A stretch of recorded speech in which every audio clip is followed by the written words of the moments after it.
জামরুল পাড়া হচ্ছে। মাশাআল্লাহ অনেক জামরুল হয়েছে, আছে লাল, টকটকা লাল। কিন্তু এখনো পুরোপুরি এই লাল। গাছটা লাগিয়ে আমার অনেক শখ হয়েছে, কিছু মানুষ খায়, পশু পাখিতেও খায়, পাখিতে অনেক পাখিতে এসে খায় যায়।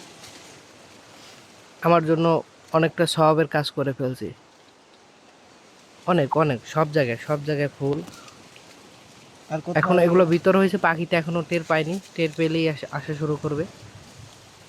এই আমগুলো আর কোথাও দেখা যায়নি, কিন্তু আমাদের বাগানে দেখা দিয়েছে। বাগানে দেখা দিয়েছে, যথেষ্ট পরিমাণ হয়, যথেষ্ট পরিমাণ। আর এখন তীব্র রোদ, যার কারণে মিষ্টতা আছে ভালো।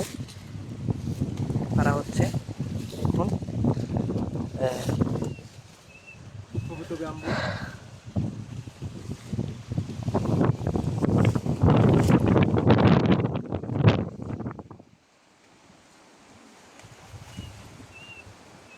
তবে এর পাশাপাশি আমাদের আমরুপালি আমও আছে। ও বিষয়ে পরে আসি, আগে জামরুল পাড়ে নিচ্ছি। স্যার লাগবে না। ওকে, যথেষ্ট হবে।